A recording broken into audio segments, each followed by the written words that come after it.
IAS IPS बनते थे। आपको मालूम है कि अगर आज आप कोचिंग न करें, अपना पेट काट करके आपके माँ बाप पैसा देकर आपको अगर कोचिंग न कराएं, तो खाली कॉलेज के पढ़ाई से कोई परीक्षा पास नहीं कर सकेगा। अगर ये लड़ाई लड़नी है तो भैया लंबी लड़ाई के लिए खड़ा होना पड़ेगा। 4 लाख विद्यार्थियों ने परीक्षा दिया है और यहाँ पर 4-5 क्यों आए हैं? सिर्फ 4-5 हजार बच्चे क्यों आए हैं? जब 5 लाख आदमी खड़ा हो गए तब सरकार आपकी बात सुनेगी। 2000 आदमी आने से नहीं होगा। देखिए गेट बंद है, हम आपको बता रहे हैं। दिल्ली में देखिए किसानों को नरेंद्र मोदी की सरकार के खिलाफ 1 साल तक बिना पढ़े लिखे किसान खटिया मचिया लगाकर बैठे रहे, तब किसान कानून वापस हुआ।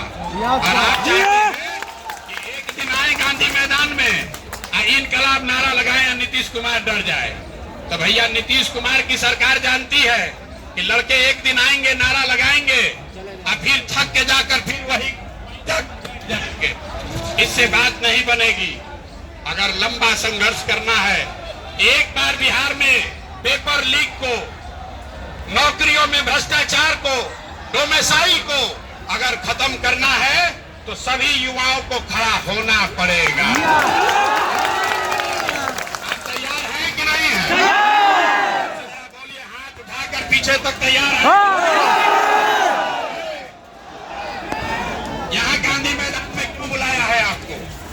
ये जितना नेता है, नेता लोग बंगले में रह रहे हैं। हमसे अभी मीडिया वालों ने पूछा है कि सरकार ने परमिशन नहीं दिया। अब आप बताइए, यहाँ जितने छात्र आए हैं, किसका घर इतना बड़ा है कि इतना बच्चा बैठ के बात करेगा? और बच्चों के लिए गर्दनी बाग में नाला के किनारे एगो टेंट लगा कर दिया है सरकार ने। आपने बगल में रह रहा 6 एकड़ जमीन में। मैदान किसका है? हम लोग का, लोगों का है। कमिश्नर का नहीं है, यहाँ के सरकार का नहीं है, यहाँ के लोगों का है। और अगर हम लोग शांतिपूर्ण तरीके से बैठ के आपस में बात करने के लिए यहाँ आना चाहते हैं, तो किसके परमिशन की जरूरत है? किसी की परमिशन की जरूरत है भाई? नहीं है ना? गांधी मैदान सरकार का नहीं ना है। हम लोग यहाँ कोई धरना प्रदर्शन नहीं कर रहे हैं, गाली गलौज नहीं कर रहे हैं। अपनी बात कहने और आपस में मिलजुल कर बात आगे का रास्ता निकालने आए हैं। और रात में 1 बजे लिख कर दिया है कि इसका परमिशन नहीं दिया जाएगा। मेला लगाने का परमिशन है? यहाँ सरकार का मंत्री फीता काटने आएगा तो परमिशन है? बच्चा सब बैठ के बात करना चाहता है तो परमिशन नहीं है। नहीं चलना चाहिए कि नहीं चलना चाहिए ना भाई? हटना चाहिए कि नहीं? जरा आवाज बुलंद कीजिए तो।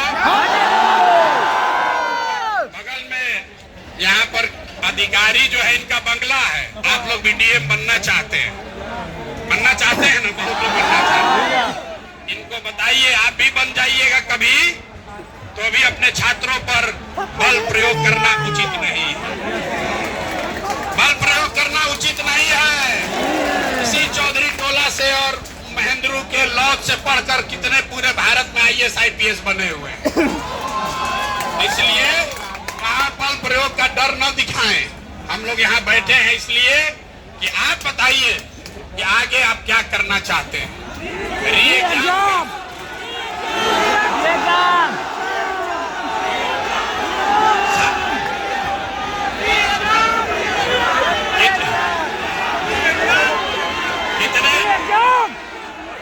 कितने लोग ऐसे हैं जो समझते हैं। हमको बहुत लोगों ने आकर कहा कि भैया कल एग्जाम में अनियमितता हुआ है, किसी को पेपर लेट से मिला। बापू सभागार में 12,000 विद्यार्थियों का एग्जाम फिर से हो रहा है। 18,000। ये सरकार कह रही है कि अनियमितता हुआ है, इसका प्रमाण लाइए। तो भाई अगर अनियमितता नहीं हुआ तो 18,000 का एग्जाम फिर से दोबारा क्यों ले रहे हैं? ये बताइए। सबसे बड़ा सरकार खुद प्रमाण दे रही है कि 18,000 विद्यार्थियों के साथ अनियमितता हुई है, तभी तो फिर से एग्जाम हो रहा है। और वो 18,000 विद्यार्थी फिर से एग्जाम देंगे, उसका प्रश्न पत्र आसान भी आ सकता है और कठिन भी आ सकता है। अगर प्रश्न पत्र आसान आ गया तो 2,000 लोगों का सिलेक्शन होना है, तो 18,000 में इन्हीं लोग का सब सिलेक्शन हो जाएगा। पीछे छात्रों के मन में ये डर है कि ऐसा ना हो जाए कि जो लोग वापस, जो हमारे साथी अपने भाई आगे एग्जाम देने जाएंगे, उनको कोई ज्यादा एडवांटेज या डिसएडवांटेज हो। तो हम लोग की ये मांग थी कि भाई पहली बात कि जो छात्रों का नेतृत्व है तो आपके बीच से ही 5, 7, 10 लड़के करे, एक कमेटी बनाइए और वो लड़का नेतृत्व करे। जो सबसे बड़ा कोचिंग चलाता है वो नहीं, जो कोचिंग चलाता है वो नहीं, लड़का वो नेतृत्व करे। अपना घर परिवार छोड़ वहां नाले के किनारे बैठ के 10 दिन से जो बच्चे भूखे प्यासे अनशन पर बैठे हैं, ये कि नहीं करना चाहिए? जरा हाथ उठाकर समर्थन दीजिए। जो लड़के अनशन पर बैठे हुए ये